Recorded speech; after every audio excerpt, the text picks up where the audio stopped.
الحمد لله وكفى والصلاة والسلام على من لا نبي بعده أما بعد فأعوذ بالله من الشيطان الرجيم بسم الله الرحمن الرحيم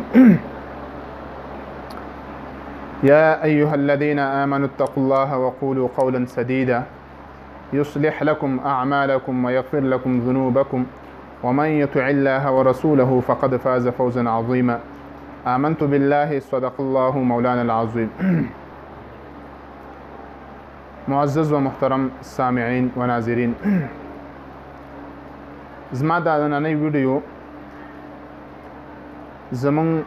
د هغه ورونو په خدمت کې یو پیغام دی کوم چې د علماء دیوبند او بیا په علماء دیوبند کې د تبلیغي جماعت سره تعلق ساتي. زه ټول تبلیغیان حضرات ځان ته مخاطب کوم چې دا نننۍ ویډیو ډیره د اهمیت حامله ده. هغه داسې محترمو چې زمونږ په علاقو کې یو جماعت د پنجپیریانو په نوم باندې یادېږي. دې پنجپیریانو همیشه د اهل حق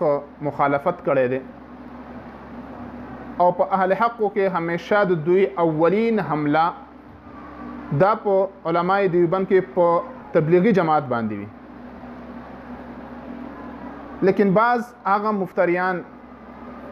هغه ځان ساتونکي پنجپیریان چې هغوی عوامو په سترګو کې خاورې اچول غواړي، عوامو له دوکه ورکول غواړي، نو کله کله د عوامو ذهنونه خپل طرف ته مایله کولو دپاره تبلیغي جماعت خبره کوي یا تبلیغیانو سره منډې وي، سیروزو کې ځي. لیکن حقیقت کې محترمو دا خلک د تبلیغي جماعت اصلي دشمنان خلک دي. زمونږ بعض ساده مسلمانان تبلیغیان ورونه چې کوم دي هغوی اکثر دا خبره کوي وایي یار تاسو هسې د پنجپیریانو خلاف یاستئ، هغوی خو د تبلیغ خلاف نه دي. محترمو یاد ساتئ مونږ بغیر د څه وجوهاتو نه کله هم د چا مخالفت نه کوو. که هغه هر څوک وي، که موږ مخالفت کړی د چا هغه په ثبوت باندې کړی دی، په دلیل باندې هم کړی دی. ذاتیات الحمدلله نه موږ چیړلي نه او نه به وچیړو انشاءالله تر قیامت د سبا پورې. زه خپل تبلیغیان ورونو ته وایم چې ځان په دوکه کې مه اچوئ. دا خلک حقیقت کې تاسو لا سترګو کې خاورې اچول غواړي. پنجپیری سړی تبلیغي کله هم نشي کېدلی، بلکې پنجپیری سړی د تبلیغي جماعت همیشه مخالف و مخالف بی. دا د تبلیغیانو خپل نشي کېدلی. نو زه خپل تبلیغیان ورونو ته وایم چې دا خلک که ستاسو په جامه کې راځي نو ځان مه دوکه کې اچوئ، بلکې حقیقت کې دا خلک ستاسو دشمنان دي. د تبلیغي جماعت اولین دشمنان دا پنجپیریان دي او په دې باندې الحمدلله موږ حوالې لرو، بغیر د حوالو نه موږ خبره نه کوو. کنځلې رد بد دا د پنجپیریانو کار دی چې تبلیغي جماعت پسې همیشه رد بد وایي، کنځلې ورپسې کوي او اولین حمله د دې خلکو په تبلیغي جماعت باندې وي. نو موږ که دا ویډیو کوو محترمو تاسو خبرول غواړو نو دا د تعصب په بنا باندې نه ده، بلکې والله ستاسو دا جماعت زموږ دا خپل جماعت چې کوم دی تبلیغي جماعت دا د ناولتۍ نه پاکول غواړو. دا د دغه خلکو د پروپاګانډې نه، د دغه خلکو د غلطو عزایمو نه هغې نه موږ پاکول غواړو چې دا جماعت څنګه په اخلاص باندې شروع شوی دقه شانتې په اخلاص باندې سرته ورسیږي او د دعوت تبلیغ کار چې څنګه په اخلاص شروع شوی دی دقه شانتې دا سرته ورسیږي. محترم زما خیال دا چې تاسو ته زه د تبلیغي جماعت خلاف چې پنجپیریانو کوم کتابونه لیکلي دي او کومې حوالې ورکړي دي هغه زه تاسو ته پیش کړم. لیکن محترمو یاد ساتئ دا موږ چې کومې حوالې پیش کوو دا د عامو شخصیاتو نه دي، بلکې د پنجپیریانو مشر مرکزی مشر د شیخ طیب خپلو ټولو مسلمانانو ورونو ته نصیحت کوي او هغه ورته دا خاص نصیحت کوي چې زه مسلمانانو ورونو ته دا خاص نصیحت او وصیت کومه چې دوی د مروجات تبلیغي جماعت نه ځان وساتي. دا ما سره کتاب دی فضایل اعمال، صحیح فضایل اعمال په نوم باندې.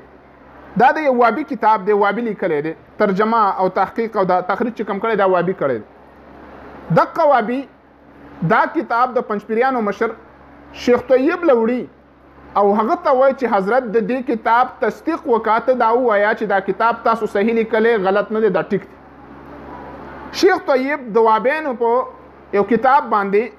تقریض لیکي تصدیق پې لیکي او په هغې کې ورته وایي صفحه نمبر 25 باندې لیکي وایي زه خپلو مسلمانانو ورونو ته دا خاص نصیحت او وصیت کوم چې دوی د دغه مروجات تبلیغي جماعت نه ځان وساتي. ولې وایي دا تبلیغي جماعت په خرافاتو په بکواساتو باندې مبني دی او بیا مخکې لیکي وایي زه دوی ته وایم چې دوی د هغه ورونو سره شرکت وکړي کوم ورونه چې د توحید او د سنت کار کوي. یعنی د شیخ طیب صاحب مطلب دا دی چې تبلیغیان کوم کار کوي دا د توحید او د سنت کار نه دی بلکې توحید او سنت خلاف روان دي ځکه ته خپل ورونه مسلمانان ورونه منې کوي. په دې وجه هغه تاسو دا مشوره درکوي چې دا تبلیغ کار پرېږدئ او پنځپیریانو سره شي. دا عامه حواله نه وه د شیخ طیب حواله. محترمو دا خو یو صرف دا چې منع کړی یو تبلیغیانو پسې رد بد نه دي ویلي اگر چې ډېر څه ویلي دي لیکن هغه صریح داسې خبرې چې هغه کفري خبرې دي هغې ورپسې کم څه کم نه دي کړي. د دوی بل کتاب دا تحفة الاشاعات فی اصول التبلیغ و دعوت په دې کتاب کې عجیبه خبره دوی لیکي. تبلیغیانو باره کې وایي تبلیغیان چې کوم دي دا حلال حراموي او حرام حلالوي. حالانکه قانون دا دی یو شی چې الله حلال کړی وي او بل کس راپاسېږي هغې ته وایي چې دا حرام دی نو په دې سره انسان کفر ته رسېږي دا کافر کېږي. او کوم شی چې الله حرام کړی وي او هغه بل انسان حلال وګڼي نو دا انسان کافر کېږي. دا د ما سره تحفة الاشاعات صفحه نمبر 264 باندې لیکي فمن الغلو والافراط انهم يحرمون الحلال ويحللون الحرام. چې تبلیغیانو د غلو او افراط دا دي چې تبلیغیان حلال حراموي او حرام حلالوي. محترم نو چې کله یو انسان حلال حراموي او حرام حلالوي نو دا خو مسلمان پاتې نشو بلکې دا خو کافر دی. بیا ورته مسلمان څنګه وي؟ یو طرف نه حلال حرامي او بل طرف نه حلال حرامي بیا ورته مسلمان وي. دغه کتاب د صفحه نمبر 266 باندې لیکي انهم يقولون لا هدايه في القرآن. وایي تبلیغیان دا خبره کوي چې په قرآن کې هدایت نشته. نو چې په قرآن کې هدایت نشته نو په دې سره وایي یو سړي دا دغه نظریه چې قرآن د هدایت والا کتاب نه دی نو دا مسلمان څنګه پاتې شو. زم پنځپیریانو نه هم دا تپوس کوم چې پنځپیریانو چې یو انسان راپاسېږي د الله حلال حراموي او حرام حلالوي او هغه دا خبره کوي نظریه دا ده چې په قرآن کې هدایت نشته نو تاسو ته ویم بیا هغې ته مسلمان څنګه ویست کافر ورته ولې نه ویست. دا یو څو حوالې دي محترم. بل ځای کې دوی لایي په صفحه نمبر 268 وایي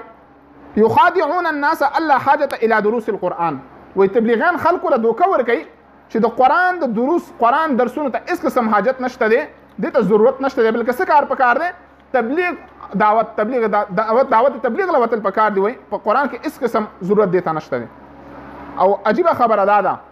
د دې نه لوی خبره محترمو پنځپیریان د دې نه لوی اقدام کوي او شیخ ذکریا رحمت الله علیه ته مشرک وایي تر دې پورې چې فضایل اعمال کې شیخ ذکریا رحمت الله علیه شرکیات را نقل کړي دي. شرکیات زه ځان نه نیمه لګې دغه کتاب صفحه نمبر 296 باندې وایي واما في كتبهم من الخرافات والواهيات فهي كثيره. وایي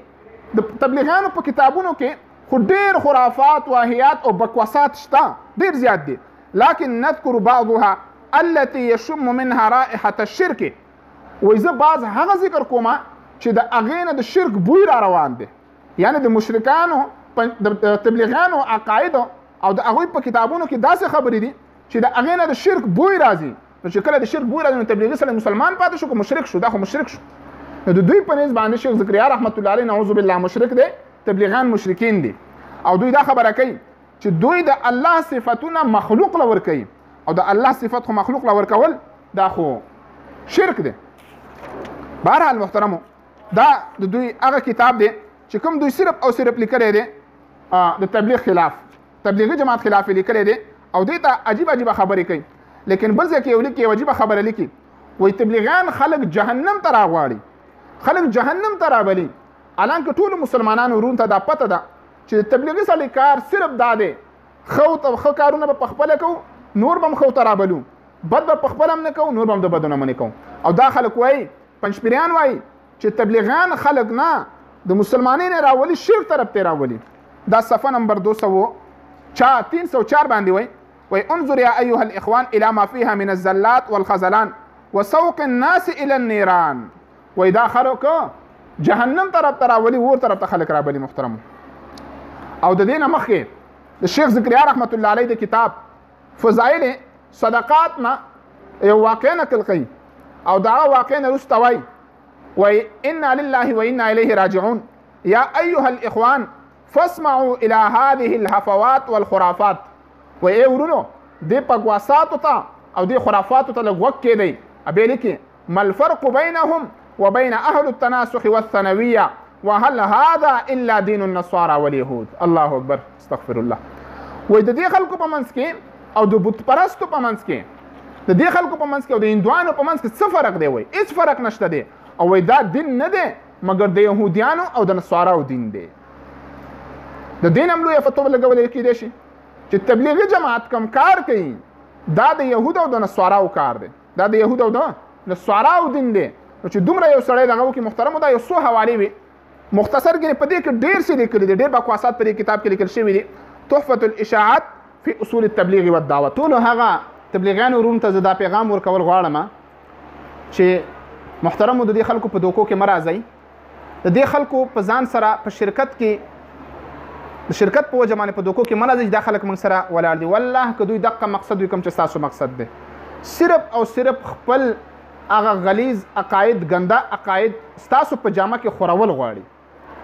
دقه ګنده یو سړی یو طرف نه تا ته کافر وایي تا ته مشرک وایي تا د بدعتي وایي بیا تا سره په یو صف کې روان دی دا څنګه کېدی شي ها دا کار کېدی شي لکه څنګه چې د چین والا په خپل مال باندې د چاپان لیبل نه لګولی د هغوی مال نشي خرڅېدی دقه شان د تر څو پورې چې پنجپیریانو په خپل جامه باندې تبلیغي لیبل نه لګولی تر هغه وخت پورې د پنجپیریانو عقاید نه چلیږي پنجپیریان خپل ګاډی نشي چلولی محترم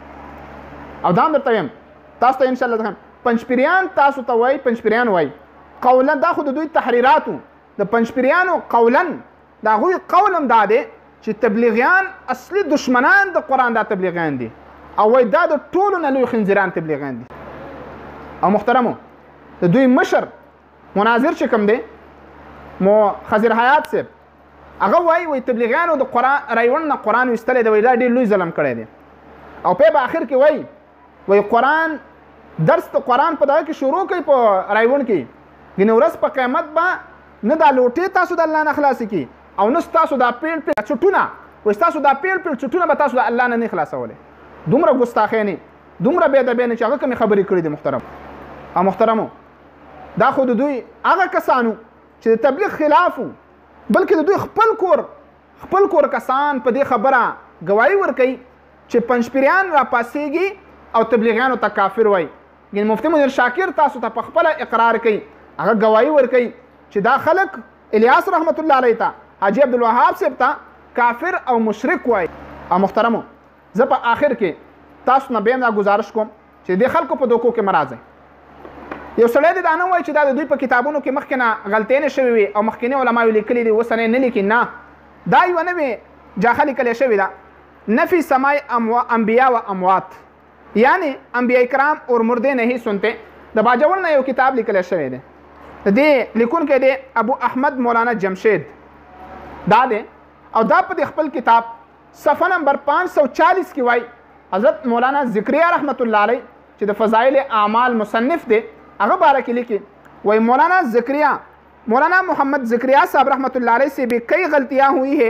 اور وہ ایسی غلطیاں ہیں جن سے مشرکانہ عقیدوں کو قوت ملتی ہے